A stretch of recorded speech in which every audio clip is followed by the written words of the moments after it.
عليكم ورحمة الله وبركاته. الحمد لله الواحد الأحد الصمد الذي لم يلد ولم يولد ولم يكن له كفوا أحد وبعد. ഇസ്ലാമിൽ അധികമൊന്നും സെലിബ്രേറ്റ് ചെയ്യപ്പെടാത്ത, ഇസ്ലാമിക ചരിത്രത്തിൽ അധികമൊന്നും സെലിബ്രേറ്റ് ചെയ്യപ്പെടാത്ത, എന്നാൽ അധികം ഡീറ്റെയിൽസ് ഒന്നും ആർക്കും വല്ലാതെ ഫെമിലിയർ അല്ലാത്ത ഒരു സഹാബിയെ പറ്റിയാണ് നമ്മൾ ചർച്ച ചെയ്യുന്നത്. അർക്കം ബിൻ അബിൽ അർക്കം റളിയല്ലാഹു അൻഹു അദ്ദേഹം തൻ്റെ വീട് ഇസ്ലാമിന് നൽകി എന്നുള്ളതാണ് അദ്ദേഹത്തിന്റെ ചരിത്രത്തിലുള്ള ഏറ്റവും പ്രധാനപ്പെട്ട ഒരു പോയിന്റ് ആയിട്ട് നമുക്ക് പറയാൻ സാധിക്കുന്നത്.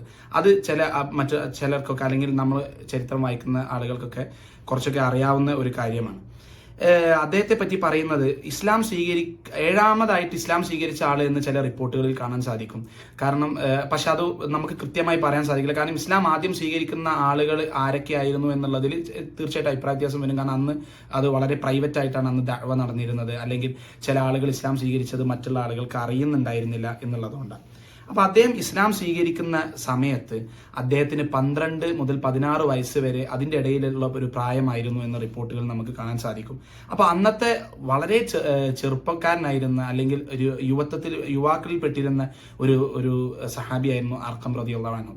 അപ്പോൾ അദ്ദേഹം നമ്മൾ കമ്പയർ ചെയ്യും, ഇന്നത്തെ 15 വയസ്സോ 16 വയസ്സോ ആയിട്ട് നമുക്ക് കമ്പയർ ചെയ്യാൻ പറ്റില്ല. അന്ന് അദ്ദേഹം ആ ഒരു പ്രായത്തിൽ തന്റെ പിതാവിൽ നിന്ന് അനന്തരമായി ഒരു വീട് ലഭിച്ചിട്ടുണ്ട് എന്നുള്ളത് നമ്മൾ ചരിത്രത്തിൽ കാണാം. അപ്പോൾ അദ്ദേഹത്തിന് ആ വീട് ആയിരുന്നു റസൂലുള്ളാഹി സ്വല്ലല്ലാഹു അലൈഹി വസല്ലം വർഷങ്ങളോളം പ്രൈവറ്റ് ആയിട്ട് ദഅവ നടത്താനും, അല്ലെങ്കിൽ അതായിരുന്നു ഇസ്ലാമിന്റെ കേന്ദ്രം എന്നുള്ളത് വളരെ രഹസ്യമായിട്ട് വർഷങ്ങളോളം ഒരു ബുദ്ധിമുട്ടും ഇല്ലാതെ ഇസ്ലാമിന് ഒരു കേന്ദ്രമായി നിലനിന്നിരുന്നത് അദ്ദേഹത്തിന്റെ വീടായിരുന്നു. അപ്പോൾ എന്തുകൊണ്ടാണ് അദ്ദേഹത്തിന്റെ വീട് തെരഞ്ഞെടുക്കപ്പെട്ടത്, അല്ലെങ്കിൽ അദ്ദേഹത്തിന്റെ വീട് റസൂലുള്ളാഹി സ്വല്ലല്ലാഹു അലൈഹി വസല്ലം ദഅവക്ക് വേണ്ടി മീറ്റിംഗ്സിന് വേണ്ടി തെരഞ്ഞെടുത്തത് എന്നുള്ള ഒരു ചർച്ചയുണ്ട്.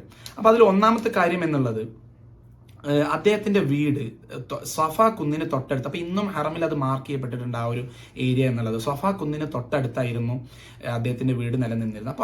അപ്പോ സഫ കുന്നിന് തൊട്ടടുത്ത് എന്ന് പറഞ്ഞു കഴിഞ്ഞാൽ സെൻട്രലാണ്, ആ ആളുകളുടെ ഇടയിലായിരുന്നു ആ വീട്.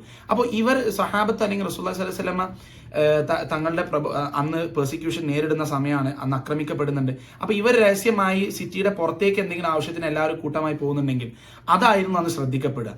ആരും തന്നെ ഇവര് മക്കയുടെ ഒത്ത നടുക്ക് അല്ലെങ്കിൽ ആളുകളുടെ ഇടയിൽ ഒരു വീട്ടിൽ ഇത് കൂടും എന്നുള്ളത് ആരും തന്നെ പ്രതീക്ഷിക്കുന്നില്ല എന്നുള്ളതാണ്. രണ്ടാമതായിട്ടുള്ള ഒരു കാരണം എന്നുള്ളത് അർക്കം റളിയല്ലാഹു അൻഹുയുടെ ഉപ്പയുടെ പേര് അബ്ദി മനാഫ് ബിൻ അസദ് ബിൻ ഉമർ ബിൻ മഖ്സൂമി. അപ്പൊ അദ്ദേഹം മഖ്സൂമി ഗോത്രത്തിൽപ്പെട്ട ആളാണ്. മഖ്സൂമി ഗോത്രം എന്നുള്ളത് അന്ന് അബൂജഹലിന്റെ ഗോത്രമാണ്, ഈ ഉമ്മത്തിലെ ഫിർഔനിന്റെ ഗോത്രമാണ്. അപ്പോൾ അബൂജഹൽ മഖ്സൂമികളും ബനു ഹാഷിമുകളും തമ്മിൽ അന്ന് ഒരു റൈവലായി അല്ലെങ്കിൽ ഒരു ശത്രുത നിലനിന്നിരുന്ന ഒരു സമയമാണ്. അപ്പോൾ ബനു ഹാഷിമിൽപ്പെട്ട അല്ലെങ്കിൽ റസൂലുള്ളാഹി സ്വല്ലല്ലാഹു അലൈഹി വസല്ലമയുടെ ഗോത്രത്തിൽപ്പെട്ട അല്ലെങ്കിൽ ബനു ഹാഷിമിൽപ്പെട്ട റസൂലുള്ളാഹി സ്വല്ലല്ലാഹു അലൈഹി വസല്ലമയെ ഒരു മഖ്സൂമിയായ ഒരാൾ സംരക്ഷിക്കും എന്നുള്ളത് ഒരിക്കലും ആളുകൾക്ക് അന്നത്തെ ഗോത്ര മെന്റാലിറ്റിയിൽ അത് മനസ്സിലാക്കാൻ അല്ലെങ്കിൽ ഉൾക്കൊള്ളാൻ കഴിയാത്ത അല്ലെങ്കിൽ ചിന്തിക്കാത്ത ഒരു കാര്യമായിരുന്നു എന്നുള്ളതാണ്. അപ്പൊ ഈ 2 കാരണങ്ങൾ കൊണ്ടാണ് അദ്ദേഹത്തിന്റെ വീട് മുസ്ലിങ്ങൾ അന്ന് തെരഞ്ഞെടുത്തത് എന്നുള്ളത് നമുക്ക് ചരിത്രത്തിൽ കാണാൻ സാധിക്കും.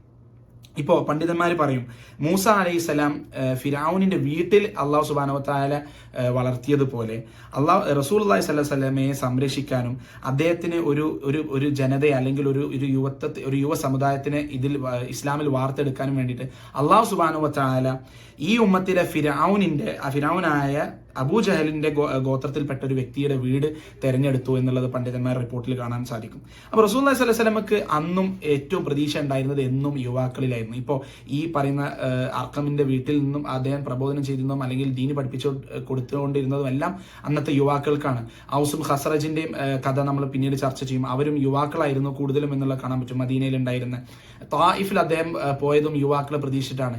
തായിഫിൽ നിന്ന് അദ്ദേഹം ഓടിക്കപ്പെട്ടപ്പോൾ ജിബ്രീൽ അലൈഹിസ്സലാം വന്ന് ഈ നാടിനെ നശിപ്പിക്കട്ടെ എന്ന് ചോദിച്ചപ്പോൾ റസൂലുള്ളാഹി സ്വല്ലല്ലാഹു അലൈഹി വസല്ലം പറഞ്ഞത് അവരുടെ സന്താന പരമ്പരയിൽ നമ്മുടെ മുസ്ലിമീങ്ങൾ ഉണ്ടാവും, അല്ലെങ്കിൽ ദീനെ സ്നേഹിക്കുന്നവരുണ്ടാവും എന്നുള്ളത്. അപ്പോൾ റസൂലുള്ളാഹി സ്വല്ലല്ലാഹു അലൈഹി വസല്ലമക്ക് എന്നും പ്രതീക്ഷ ഉണ്ടായിരുന്നത് അന്നത്തെ യുവാക്കളിലായിരുന്നു എന്നുള്ളത് നമുക്ക് കാണാൻ സാധിക്കും. അപ്പോൾ എത്രത്തോളം ഈ പ്രധാനപ്പെട്ടതായിരുന്നു ഈ വീട് എന്നുള്ളതാണ്. റസൂലുള്ളാഹി സ്വല്ലല്ലാഹു അലൈഹി വസല്ലം ഒന്ന് ആലോചിച്ച് നോക്കണം, അന്ന് ഏറ്റവും ആളുകൾക്ക് ദഅവ നൽകിയിരുന്നതും പഠിപ്പിച്ചിരുന്നതും ഖുർആൻ പഠിപ്പിച്ചിരുന്നതെന്നും ഹലഖകൾ നടത്തിയിരുന്നതും റസൂലുള്ളാഹി സ്വല്ലല്ലാഹു അലൈഹി വസല്ലമക്ക് വഹി ലഭിച്ചിരുന്നു ആ വീട്ടിൽ നിന്ന് എന്നുള്ളത് കാണാൻ പറ്റും. ഇപ്പൊ അമ്മാർ ഇബ്നു യാസിർ റളിയല്ലാഹു അൻഹു, സുഹൈബ് റൂം, ഇവരെല്ലാവരും ഇസ്ലാം സ്വീകരിക്കുന്നത് അർഖം റളിയല്ലാഹു അൻഹുവിന്റെ വീട്ടിൽ വെച്ചിട്ടാണ്.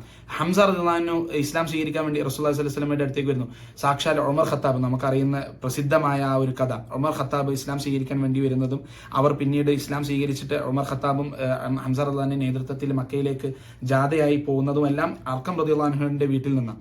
അപ്പോൾ ഈ ഒരു ഇത്രയും പ്രധാനപ്പെട്ട ഒരു സംഭാവനയാണ് അർഖം റളിയല്ലാഹു അൻഹു ഇസ്ലാമിന് വേണ്ടി അന്ന് ആ ഒരു കാലഘട്ടത്തിൽ നൽകിയിട്ടുണ്ടായിരുന്നത് എന്നുള്ളത് കാണാൻ പറ്റും. ഇപ്പൊ അദ്ദേഹം വളരെയധികം സെലിബ്രേറ്റ് ചെയ്യപ്പെടുകയോ അല്ലെങ്കിൽ അദ്ദേഹം ഇസ്ലാം സ്വീകരിച്ചത് മറ്റുള്ള ആളുകൾക്ക് അറിയ പോലും ഉണ്ടായിട്ടില്ല. അദ്ദേഹത്തിന് ഇസ്ലാം സ്വീകരിച്ചതിന്റെ പേരിൽ ബിലാൽ ഇബ്നു റവാഹയും പോലെ അല്ലെങ്കിൽ അമ്മാർ ഇബ്നു യാസറിനെ പോലെ ഒന്നും അദ്ദേഹത്തിന് യാതൊരുവിധ ബുദ്ധിമുട്ടും നേരിടേണ്ടി വന്നിട്ടുണ്ടായിരുന്നില്ല എന്നുള്ളത് നമുക്ക് കാണാൻ സാധിക്കും. പക്ഷെ അദ്ദേഹത്തിന്റെ സ്ഥാനം ഈ ഒരു അല്ലെങ്കിൽ ഇസ്ലാമിന് വളരെ നിർണായകമായ ഒരു ഘട്ടത്തിൽ ആവശ്യമുണ്ടായിരുന്ന ഒരു കേന്ദ്രം നൽകി എന്നുള്ളതാണ്. അപ്പോൾ ഇത് ഇപ്പോൾ ഇന്ന് ലോകത്തുള്ള പല ഖുർആനിക് സ്കൂളുകൾക്കും എല്ലാം ഈ ഒരു പേര് നൽകിയിട്ടുള്ളത് അദ്ദേഹത്തിന് തീർച്ചയായിട്ടും കൊടുക്കുന്ന ഒരു ട്രിബ്യൂട്ടാണ്. ഇപ്പോൾ നമ്മൾ ആലോചിക്കേണ്ടത്, ഇപ്പോൾ അർഖം റളിയല്ലാഹു അൻഹുവിന്റെ വീട്ടിലേക്ക് വരുന്ന ആളുകൾ അല്ലെങ്കിൽ അന്നത്തെ മുസ്ലിമീങ്ങൾ സ്വന്തം ജീവൻ പണയപ്പെടുത്തിയിട്ടാണ് വരുന്നത്. കയറുമ്പോഴോ ഇറങ്ങുമ്പോഴോ ഇത് ആരെങ്കിലുമൊക്കെ കണ്ടുപിടിക്കാനും അല്ലെങ്കിൽ കൊല്ലപ്പെടാനും ഒക്കെ സാധ്യതയുണ്ട്. ആ ഒരു ഘട്ടത്തിൽ നിന്ന് മാറി പിന്നീട് ഹിജറ ചെയ്ത് പിന്നീട് റസൂലുള്ളാഹി സ്വല്ലല്ലാഹു അലൈഹി വസല്ലം മക്കയിലേക്ക് മക്കൻ ഫതഹിന് വരുമ്പോൾ അർഖം റളിയല്ലാഹു അൻഹു കൂടെയുണ്ട്.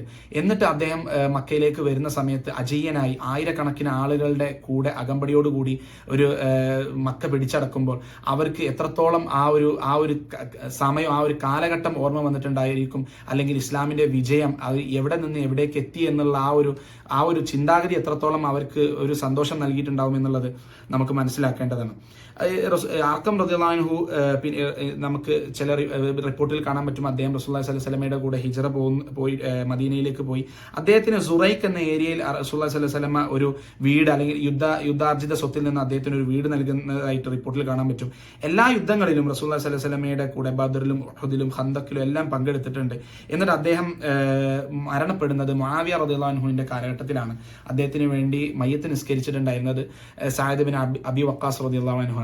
അപ്പോൾ ഇത്രയും മനോഹരമായ ഒരു ചരിത്രം കുറെ ഒന്നും സെലിബ്രേറ്റ് ചെയ്യപ്പെടാത്ത അല്ലെങ്കിൽ കുറെയൊക്കെ ആളുകൾക്ക് അല്ലെങ്കിൽ വളരെ പ്രമുഖമായ സഹാബി എന്ന പേരിൽ അറിയപ്പെടാത്ത എന്നാൽ ഇസ്ലാമിന് വളരെയധികം വലിയ സംഭാവനകൾ നൽകിയ ഒരു മഹാനായ സഹാബിയായിരുന്നു അർഖം റളിയല്ലാഹു അൻഹു. തീർച്ചയായിട്ടും അദ്ദേഹം നമ്മളെപ്പോലെയുള്ള ചെറുപ്പക്കാർക്ക്, യൂത്തിന് തന്നാൽ കഴിയുന്ന എന്ത് നൽകിക്കൊണ്ട് ഇസ്ലാമിന് ഒരു സംഭാവന ഇസ്ലാമിനെ സഹായിക്കാൻ പറ്റും എന്ന് നമ്മളെ എല്ലാവരെയും ചിന്തിപ്പിക്കുന്ന, പ്രേരിപ്പിക്കുന്ന ഒരു ചരിത്രമാണ് അർഖം റളിയല്ലാഹു അൻഹുവിൻ്റെത്. വാഖിർ ദഅ്വാനാ അൽഹംദുലില്ലാഹി റബ്ബിൽ ആലമീൻ. അസ്സലാമു അലൈക്കും വറഹ്മത്തുള്ളാഹി വബറകാതുഹു. തആല അല്ലാഹുൽ മലികുൽ ഹഖ് വലാ തഅജൽ ബിൽ ഖുർആനി മിൻ ഖബ്ലി അൻ യുഖ്ദാ ഇലൈക വഹ്യുഹു വഖുർ റബ്ബി സിദ്നി ഇൽമാ.